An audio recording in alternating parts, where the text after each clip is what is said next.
Code of Ethics for Professional Teachers. In the realm of education, ethics refers to the guiding moral principles and values that inform practitioners' action and choices.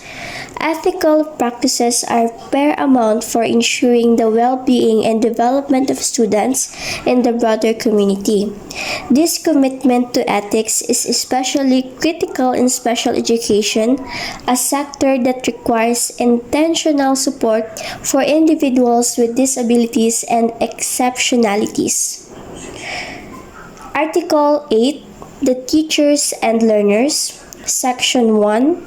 A teacher has a right and duty to determine the academic marks and the promotions of learners in the subject or grade he handles, provided that such determination shall be in accordance with generally accepted procedures of evaluation and measurement. In case of any complaint, a teacher concerned shall immediately take appropriate actions, observing due process. Section 2. A teacher shall recognize that the interests and welfare of learners are of first and foremost concern and shall deal justifiably and impartially with each of them. Section 3. Under no circumstances shall a teacher be prejudiced or discriminate against a learner. Section 6. A teacher shall base the evaluation of the learner's work only in merit and quality of academic performance. Section 9. A teacher shall ensure that conditions contribute to the maximum development of learners are adequate and shall extend needed assistance in preventing or solving learners' problems and difficulties. Article 9. The Teachers and Parents. Section 1. Every teacher shall establish and maintain cordial relationships with parents and shall conduct himself to merit their confidence and respect. Section 2. Every teacher shall inform parents through proper authorities of the progress and deficiencies of the learners under him, exercising utmost candor and tact in pointing out learners' deficiencies and seeking parents' cooperation for the proper guidance and improvement of the learners. Section 3. A teacher shall hear parents' complaint with sympathy and understanding and shall discourage unfair criticism. Next is ethical consideration and challenges in special need education. Ethical consideration and challenges in special needs education can arise from the complex and diverse needs of students. Special needs education presents a unique set of ethical consideration and challenges stemming from the complex needs of students with disabilities, the legal framework governing their education, and the diverse perspective of stakeholders involved. Next is balancing individual needs with inclusive practices. The core ethical dilemma in special need education lies in balancing the individual needs of students with disabilities with the goal of providing an inclusive and equitable educational experience for all. Ethical considerations. Beneficence. Educators must act in the best interest of each student with disability, providing individualized support and accommodation to help them succeed. Next is justice. All students, regardless of disability, deserve equal access to a quality education and the opportunity to participate fully in school life. Next is non-maleficence.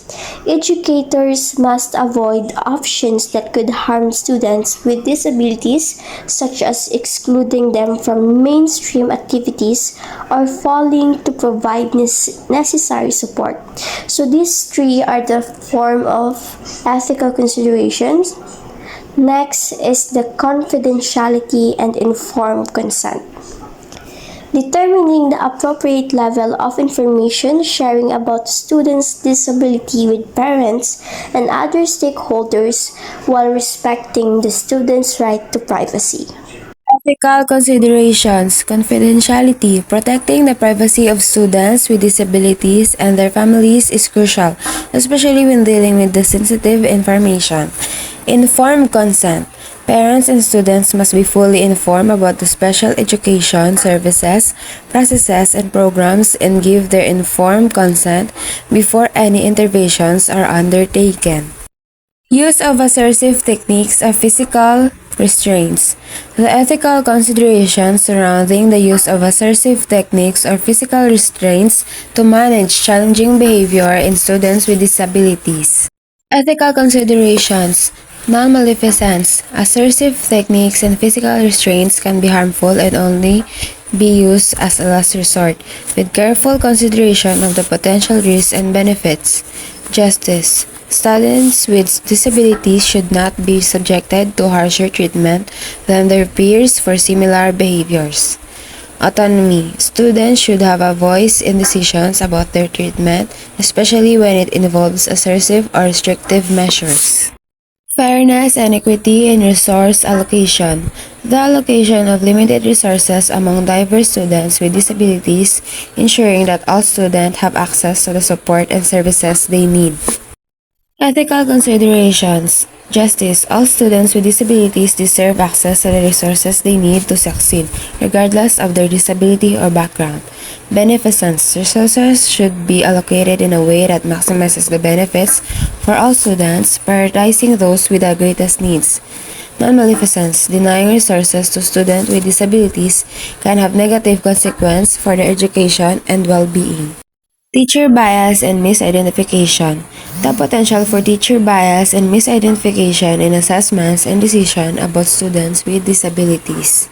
Ethical considerations. Justice. All students should be treated fairly and equitably, regardless of their race, ethnicity, or socio-economic status. Beneficence. Educators should act in the best interest of all students, avoiding biases that could lead to misidentification or inappropriate placement. Non-maleficence. Misidentification can have negative consequences for a student's education and self-esteem. Misidentification and inappropriate placement. A lack of understanding of the special education curriculum can lead to misidentification of student needs, resulting in inappropriate placement or a lack of appropriate services. Consideration. Beneficence. Diagnosis and treatment should be in the best interest of the student, not solely based on convenience or pressure. Justice. Students should be placed in the least restrictive environment where they can succeed, ensuring that they receive appropriate support and services. Non-maleficence. Misidentification can have negative consequences a student's education and self-esteem, potentially leading to frustration and disengagement and a sense of failure. Student safety and well-being. The primary ethical obligation is to ensure the safety and well-being of the traumatized students, balancing their needs for support with the potential of re-traumatization. Ethical consideration. Non-maleficent. Educator must avoid action that could further harm or re-traumatize the student. These include being mindful of language, activities, and classroom environment that could trigger memories or anxieties. Beneficence. Educator must act in the best interest of the students, providing a safe and supportive environment where they can feel heard, understood, and respected. Confidentiality. Educator must maintain confidentiality regarding student trauma history and sharing information with appropriate professional when necessary with the student consent. Balancing parents' right with student confidentiality. School must balance the legal right of the parents to be informed about their child. Education must the student right to confidentiality, particularly when sensitive issues like mental health or professional struggles are involved. Ethical consideration. Informed consent. Parents have right to be informed about their child's education and to participate in decisions regarding their learning. Confidentiality.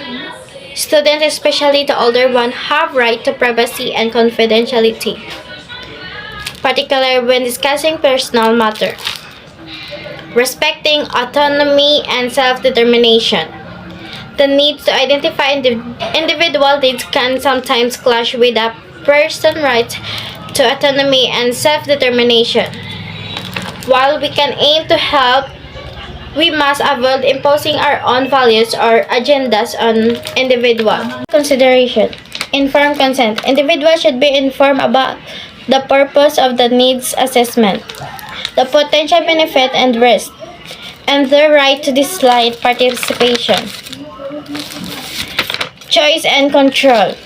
Individuals should have the opportunity to express their own needs and preferences and to make choice about how they want to be supported. Respect for diversity. We must recognize and respect the diversity of human experience and needs, avoiding assumption based on stereotype or generalization. Inclusion versus exclusion. The debate about inclusion versus exclusion in special needs education raises ethical questions about how to best meet the needs of students with disabilities while ensuring that all students have access to a quality education. Ethical consideration.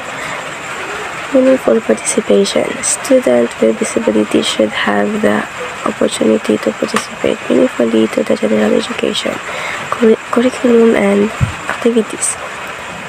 Second, individualized support. Students with disabilities may require individualized support and accommodation to ensure their success. Third, collaboration.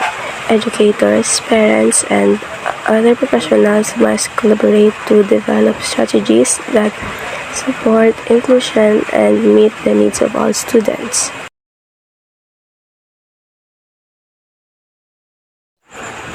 Roles of educators and promoting ethical behavior among students. The role of educators in promoting ethical behavior among students is critical, as they are both role model and facilitators of moral and character development. Educators can influence students' value, decision-making, and social conduct through their actions, teaching methods, and the learning environment they create. Modeling ethical conduct. Students often observe and imitate the behavior of their teachers. When educators demonstrate honesty, respect, fairness, and responsibility, they provide students with a concrete example of ethical behavior. Creating a respectful and inclusive learning environment. Foster an atmosphere where students feel safe to express their thoughts on ethical dilemmas and moral questions. Environment where all students feel valued, respected, and included. This helps students feel safe to express themselves and advocate for their needs. Example, acknowledging and respecting their different perspectives and backgrounds, promoting and teaching students empathy and understanding. Teaching moral and ethical principles.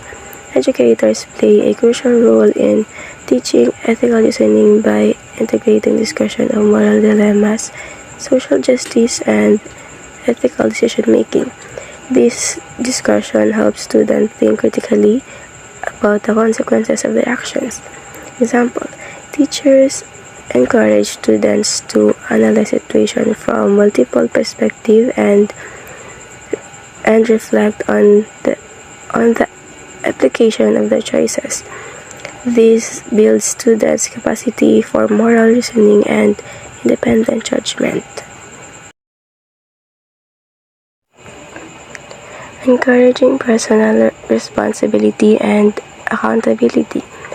By establishing clear rules about honesty, respect, and fairness, Teachers create an environment where students are expected to behave ethically, holding students accountable for their actions, such as addressing academic dishonesty, teachers' responsibility. Example, educators can help students develop self-discipline by encouraging them to set personal goals, reflect on their behavior, and take ownership of their actions. This self-regulation is a key component of ethical behavior. Building ethical leadership skills. Teachers can promote ethical behavior by encouraging students to take on leadership roles in group work or extracurricular activities that involve helping others, community service, or advocacy. These experiences allow students to practice ethical decision making in real world context. Promoting a growth mindset towards ethics. Ethical development often involves making mistakes and learning from them. Educators can promote a growth mindset by allowing students to reflect on unethical behavior, understand its consequences, and make amends rather than simply punishing them. Example, when a student makes a mistake, teachers can provide opportunities for students to reflect on their values, decisions, and behaviors. This reflection helps students internalize ethical principles and apply them to future situations. Providing opportunities. Create scenarios where students can practice applying ethical reasoning skills. It encourages students to share their thoughts and perspectives on ethical dilemmas. This helps them learn from each other and develop their ability to articulate their reasoning. For example, they could role play situations involving conflict resolution, dealing with unfair treatment, or making choices about honesty, ensuring students feel comfortable expressing their opinions and challenging each other's ideas in a respectful and supportive environment. Fostering ethical reasoning. Introduce basic ethical concepts like fairness, honesty, respect, and responsibility in age appropriate ways. Use stories, role playing, and real life examples to make these concepts relatable and ask open ended questions that challenge students to think about different perspectives, analyze situations, and consider the consequences of their actions. For example, what could happen if everyone acted that way? Or how would you feel if someone did that to you? Promoting self-awareness helps students learn strategies to manage their emotions, cope with stress, and make responsible choices. This empowers them to advocate for their needs while maintaining a positive and productive mindset.